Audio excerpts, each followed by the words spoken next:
श्री कृष्ण कन्हैया लाल की जय।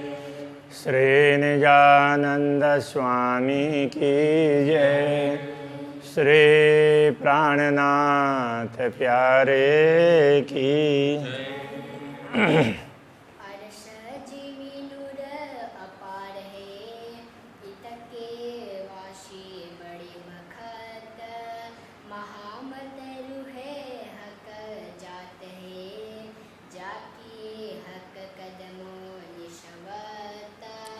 जाके हक कदमों निशवत। श्री कृष्ण कन्हैया लाल की जय। 8वें प्रकरण में चरण ब्रह्मात्माएं अक्षरातीत धामधनी के चरणों को कैसे छोड़ सकती है, उससे दूर कैसे हो सकती है, उस बात को कहते हुए पूरे परमधाम का संक्षेप में वर्णन किया, परमधाम के भिन्न भिन्न दृश्यों का। अब ये 9वां प्रकरण भी उसी प्रकार से ही है, किंतु इसमें परमधाम के बाह्य दृश्यों का, बाहर के दृश्यों का वर्णन न करके रंग भवन का वर्णन कर रहे हैं। रंग भवन के, वैसे तो रंग भवन में भी भिन्न भिन्न स्थान और बहुत विशेषताएं हैं, किंतु इनका वर्णन तो पहले हो चुका है परिक्रमा ग्रंथ में, तो यहाँ उन सब का स्मरण करवा रहे हैं, ये समझ लेना चाहिए।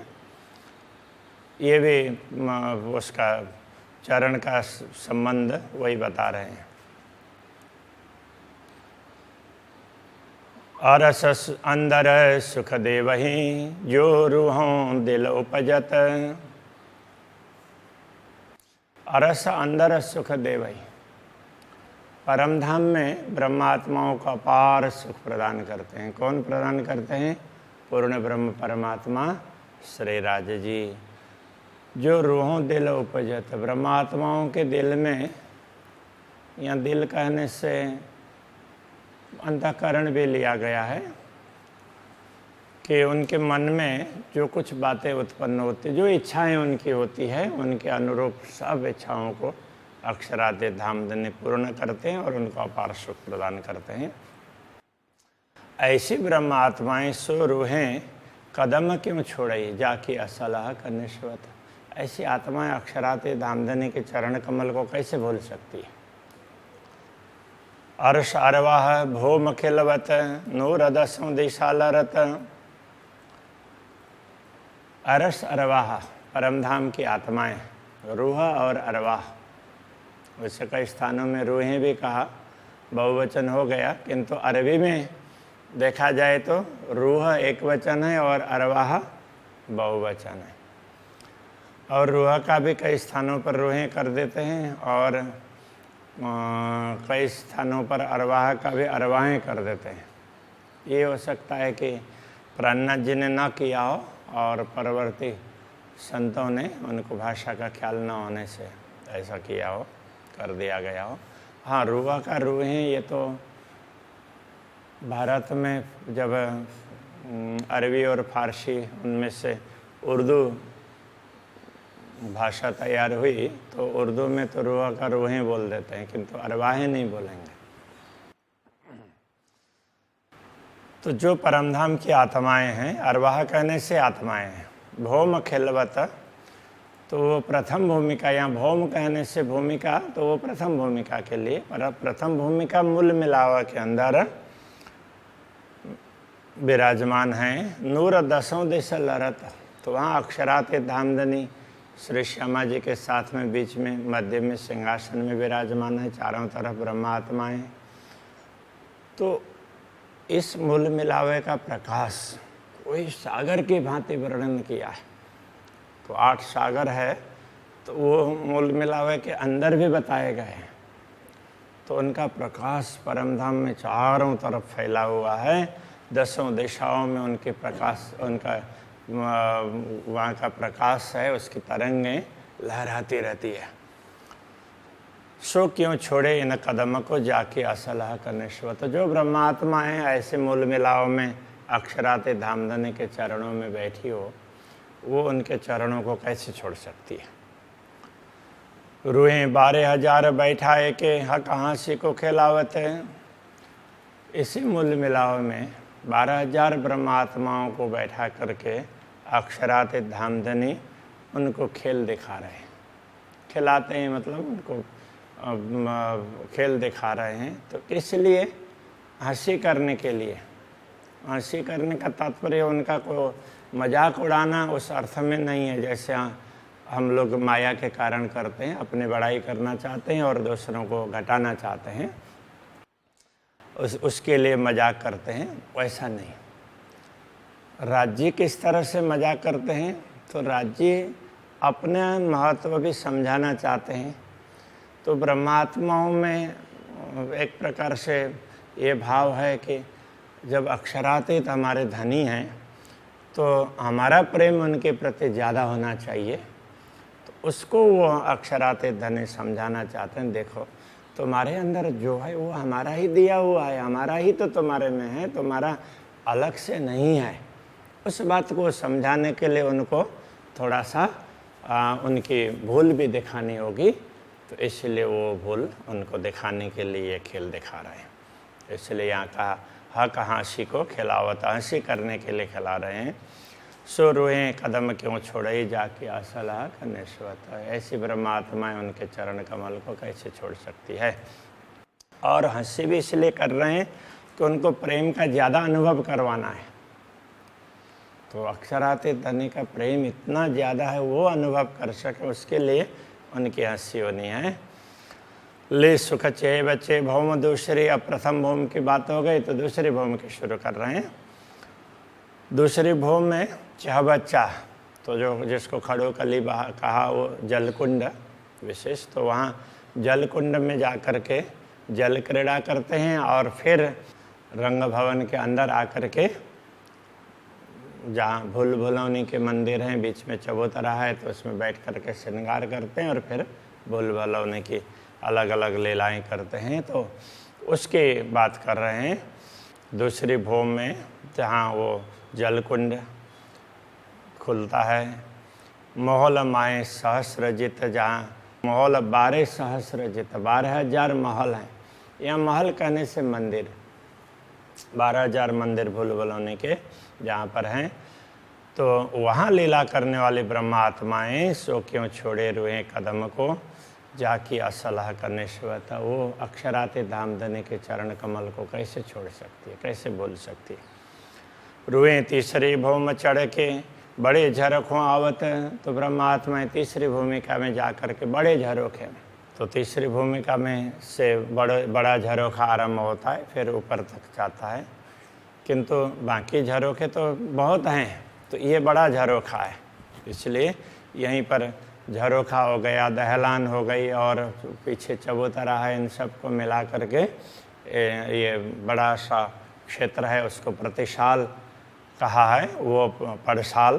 तो वहाँ बैठती है ब्रह्मात्माएं। सो क्यों रहे हक कदम बिना, जाकी असलाह का निश्वत। वो अक्षराते धामधनी के चरणों के बिना कैसे रह सकती है। कई इंड पलत है पैदा फना, जिन कादर एक कुदरत है। अक्षर ब्रह्म का वर्णन कर रहे हैं। जिन कादर का अर्थ होता है समर्थ, जो समर्थ अक्षर ब्रह्म है, उनका कुदरत है, उनकी प्रकृति, उनका स्वभाव। तो उनका स्वभाव कैसा है, तो कई इंड पलत है पैदा फना, उनके पल मात्र में करोड़ों ब्रह्मांड बनते हैं और करोड़ों मिटते हैं। ऐसा सामर्थ्य है उनके पास में।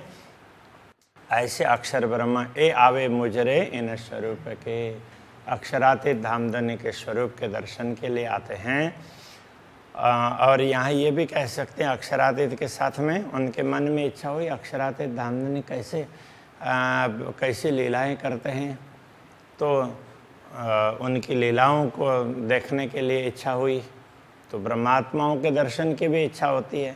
तो उन जिन ब्रह्मात्माओं के दर्शन के लिए आते हैं, ये भी कह सकते हैं धामधनी के दर्शन के लिए तो आते ही हैं, किंतु यहाँ पर ब्रह्मात्माओं का भी दर्शन चाह रहे हैं। इसलिए ऐसी ब्रह्मात्माएं जाकि असलह का निश्वत, जिनका असली संबंध पूर्ण ब्रह्म से है, तो वो उन चरणों को कैसे छोड़ सकती है। वो पहले वाले चौपाइयों से उसका भाव यहाँ ले लेना चाहिए। नूर मकान से आवेदीदार को इत नूर जमाल विराजत। रंग भवन में तो या तीसरी भूमिका में अक्षराति धामधनी विराजमान है, और अक्षर ब्रह्म दर्शन के लिए अक्षरधाम से चल करके वहाँ पर आते हैं और चांदनी चौक में खड़े होकर के दर्शन करते हैं। तो अक्षराति धामधनी तो ब्रह्मात्माओं को अपने चरणों में रख करके अक्षर ब्रह्म को भी दर्शन देते हैं।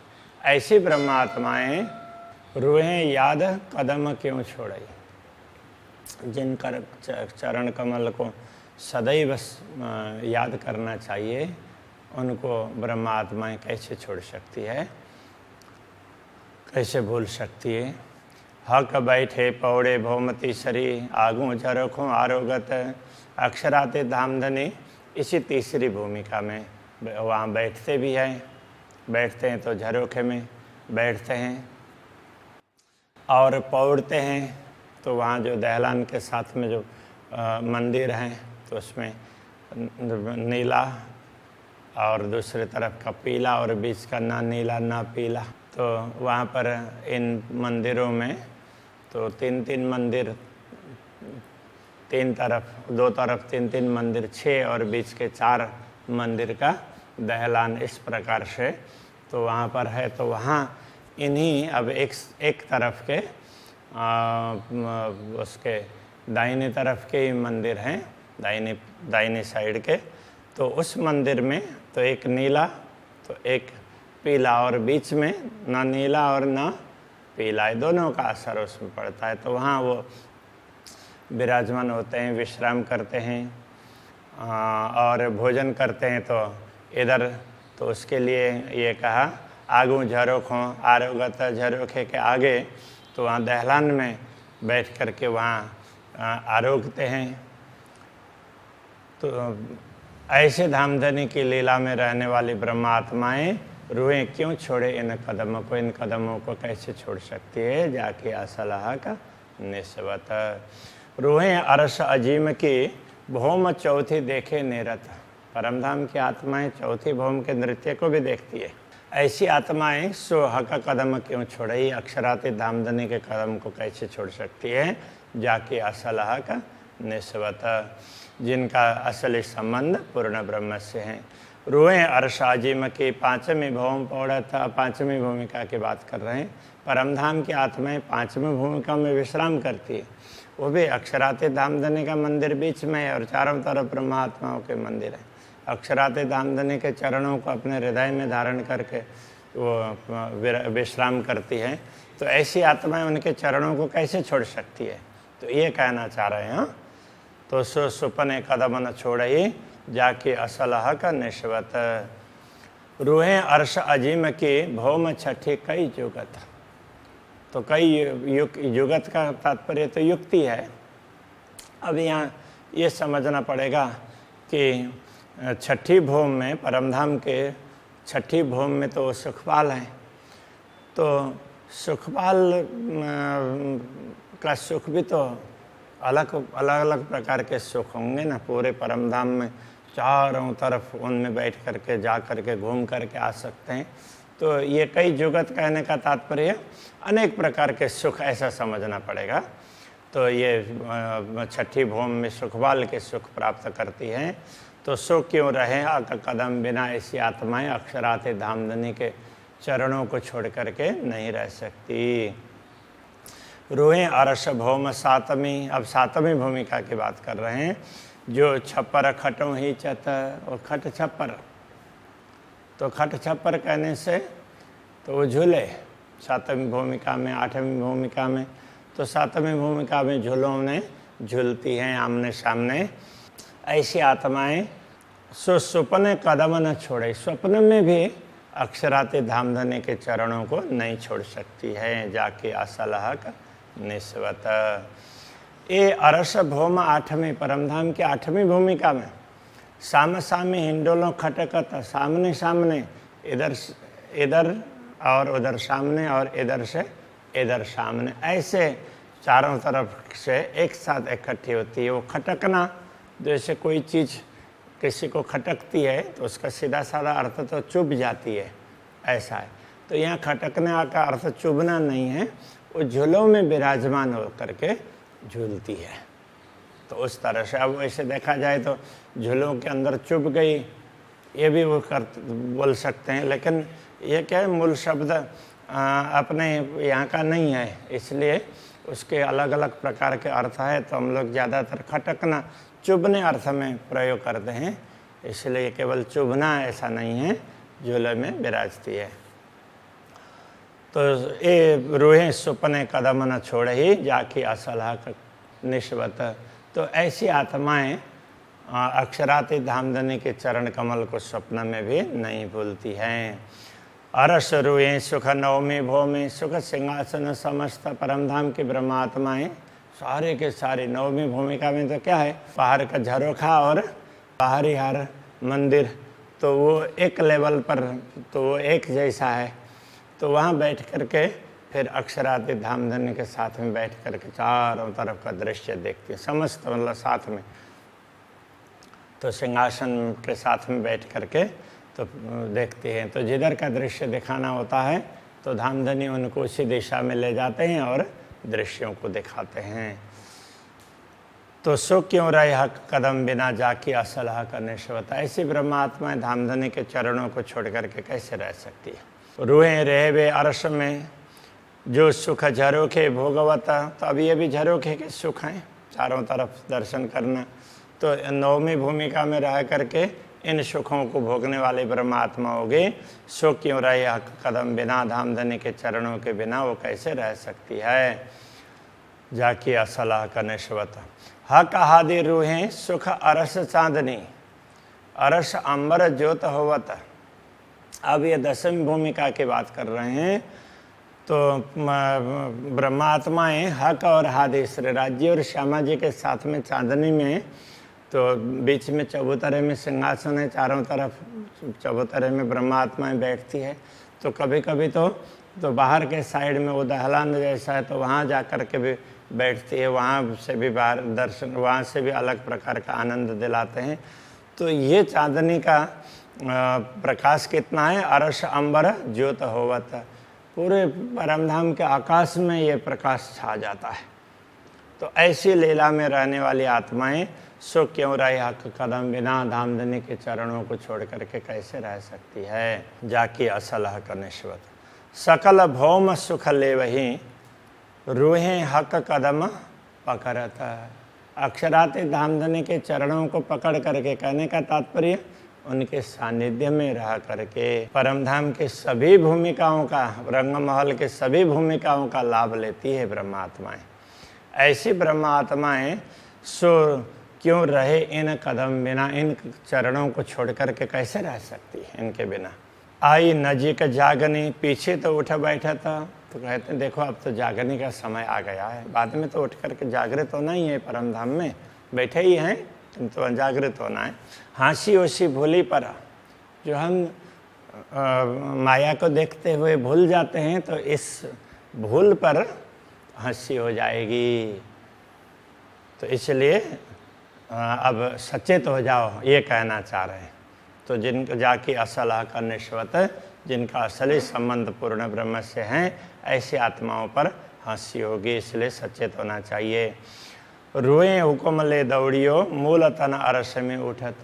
तो ब्रह्मात्माएं तो अक्षराती धामधनी के आदेश से तुम दौड़ो, कहने का तात्पर्य यूँ तैयारी कीजिए, आगू करनी है दौड़, इस तरह से तैयार हो जाओ, सचेत हो जाओ, जागृत हो जाओ। मूल तन अरस में उठत, मूल परमधाम के मूल तन परात्मा में जागृत होना है।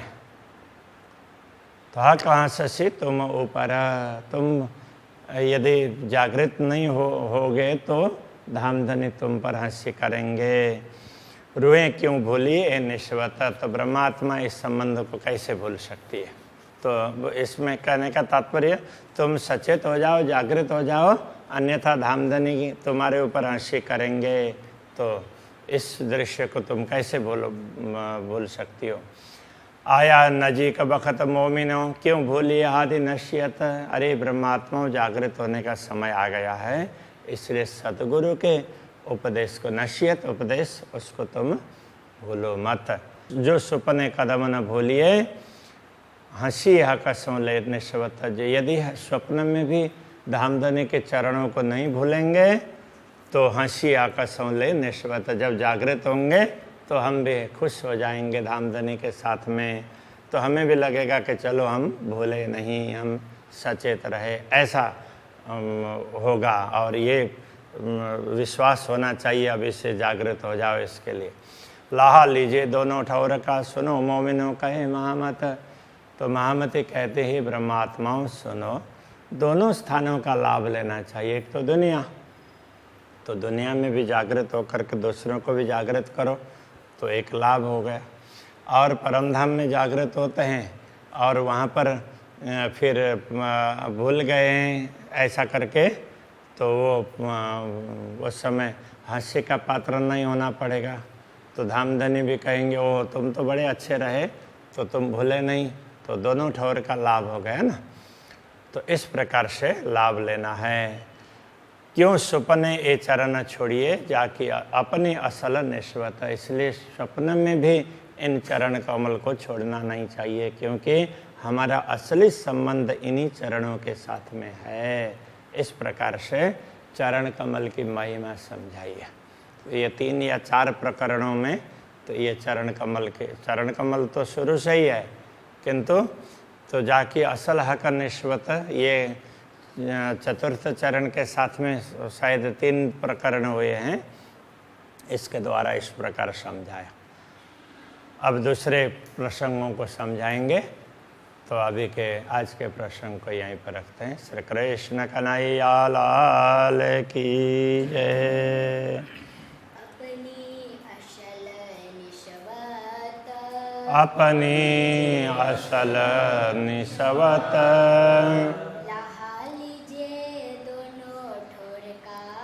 लाह लीजे दोनों ठौर का,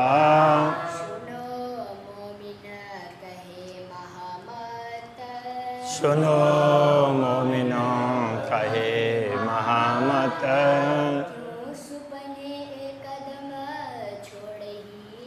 क्यों सुपने ए चरण छोड़िए,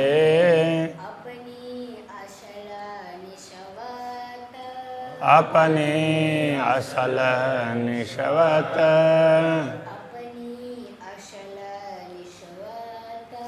अपनी असल निस्वत।